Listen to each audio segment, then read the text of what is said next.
The arrival of King Henry VIII and the French King Francis at this great summit that I have brokered, the people are calling it the Field of the Cloth of Gold.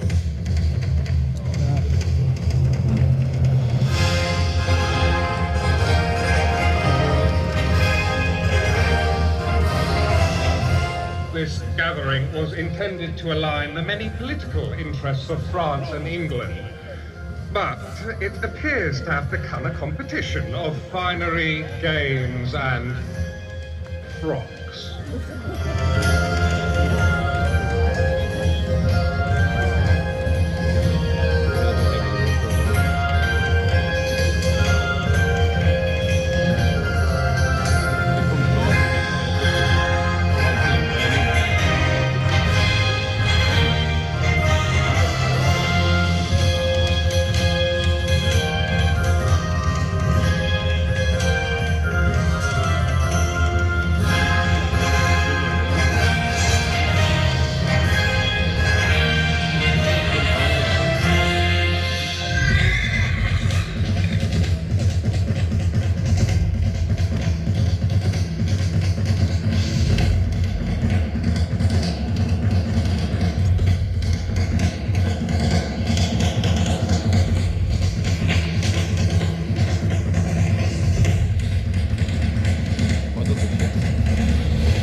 Shall I compare thee to a summer's day? Thou art more lovely and more temperate.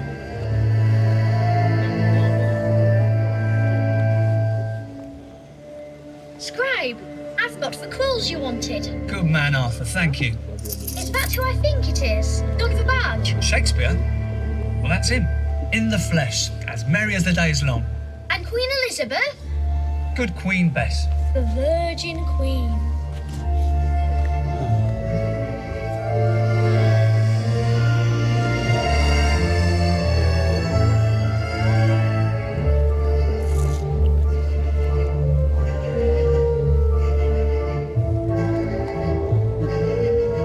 Mr. Shakespeare, a delight to see you as always. And you, Your Majesty, you are such an inspiration to me. Ah, William, then grant me this wish. Show me your characters that play at the Globe on the banks of the River Thames. All the world's a stage. And all the men and women merely players. They have their exits and their entrances, and one man in his time plays many parts, his acts being 7 ages. Park. Your Majesty, it seems that you want to make a Midsummer Night's Dream. Then welcome to our world. You'll see that it is of dreams and shadows, yet it speaks the truth, more true than the truth. Enough, Puck. Your Majesty, please excuse my merry wanderer of the night. He is cheeky, but means no harm. Well, my queen, if you want to see my characters, let me revive for you the lovers of Verona.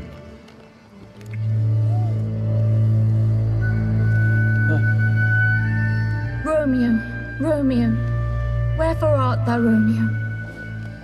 Deny thy father and refuse thy name, or, if thou wilt not, be but sworn my love, and I'll no longer be a Capulet.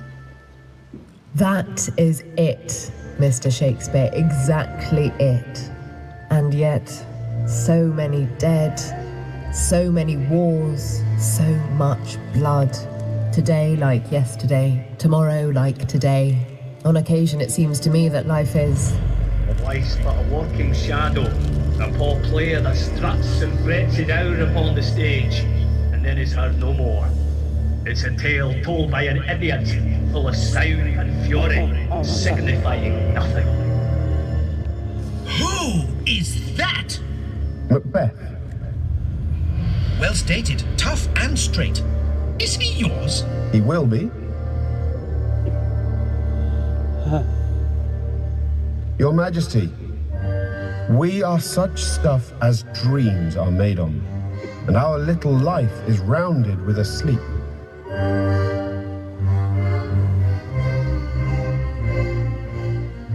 As I often say, what does life give us?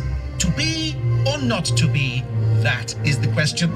If you don't mind, that is my line. To be or not to be, that is the question. To die, to sleep no more, and by a sleep to say we end the heartache. Mr. Shakespeare, I thank thee.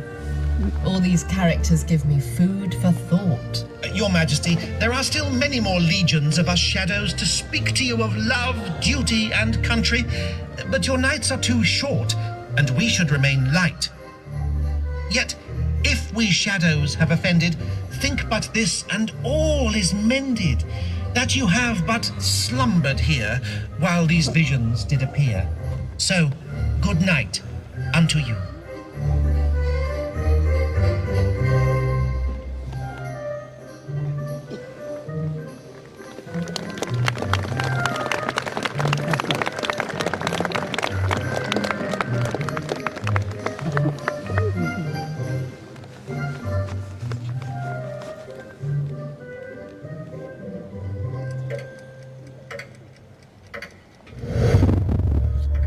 Civil War.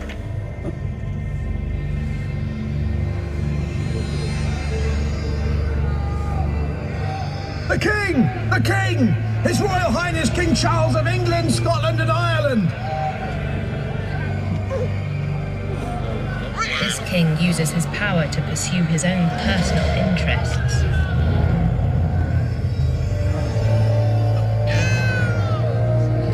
I'm a royal, through and I stand for the king. Charles believes in the divine right of kings to govern according to his own whims.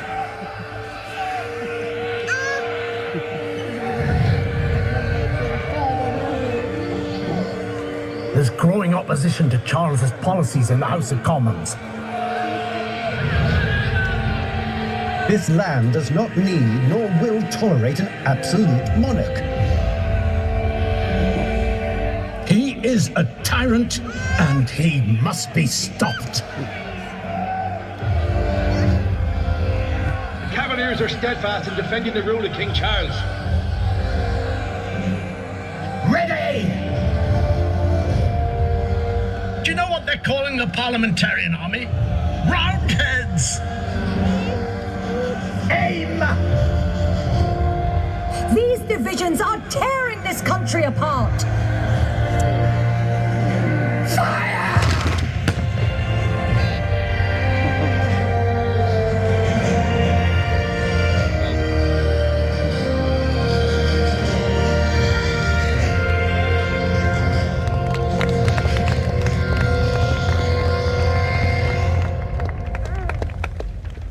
So many dead.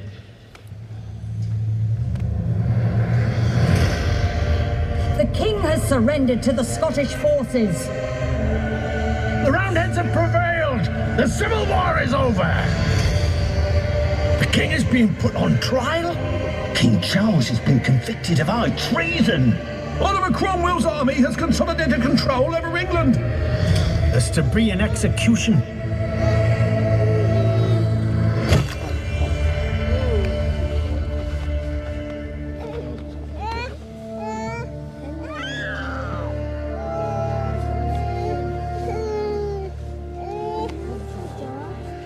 A century has healed the wounds and privations of civil strife. It is time to celebrate this unparalleled age of peace and prosperity. I, Bishop Trevor, declare the grounds of Auckland Castle open to all for a harvest festival.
In addition to expanding and beautifying Auckland Castle, I have procured a set of paintings by Francisco de Zurbaran depicting Jacob and his 12 sons.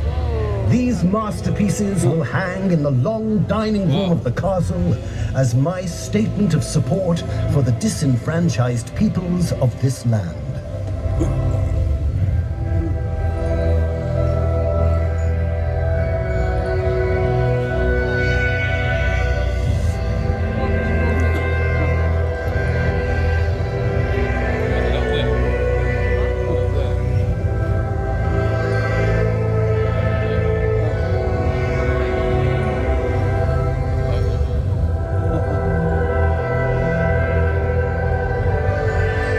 Never before has the Northeast been of such importance to Britain's sovereignty.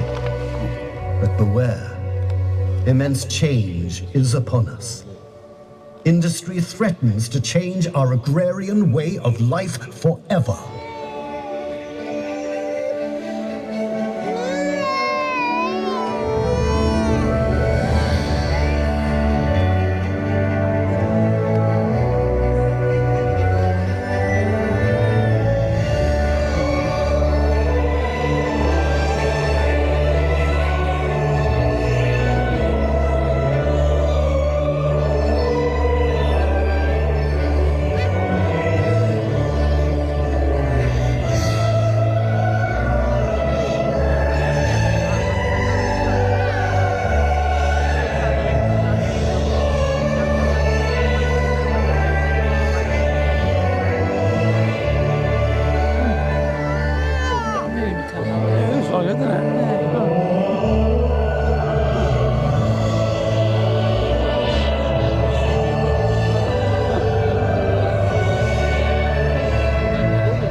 You're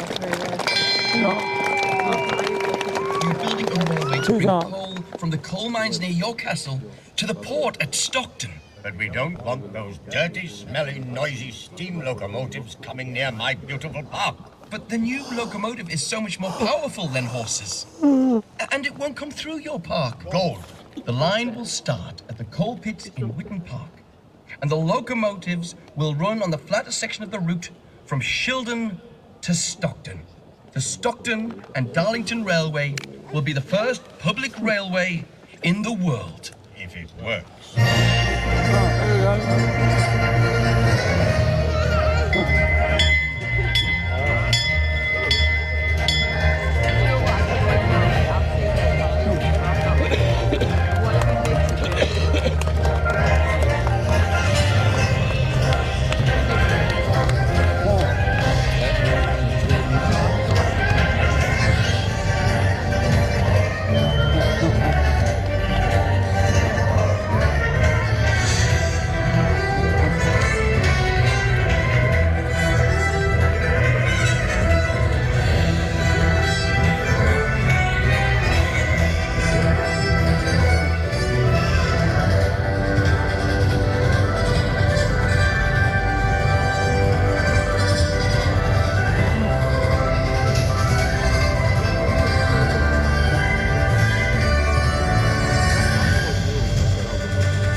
Arrived in the time when my grandfathers were young men, when the northeast was the engine of the Industrial Revolution, a time of great progress and great peril.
All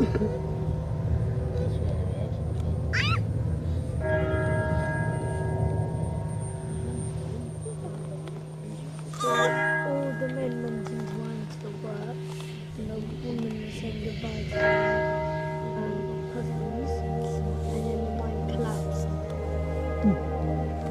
So the husbands were dead.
Father, there have been so many lives lost.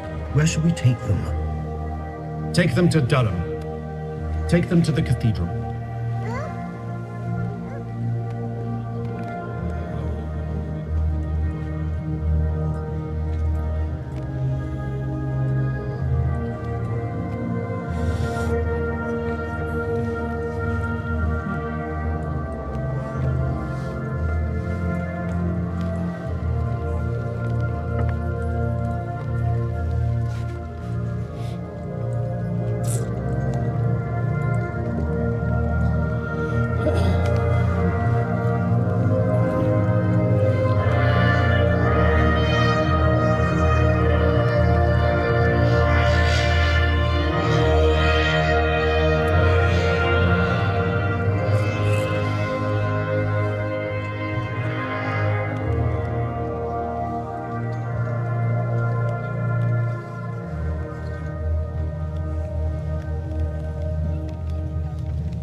Queen Victoria will be the second Queen of England that I've seen in my lifetime.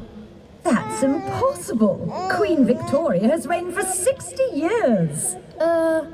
It's too complicated to explain.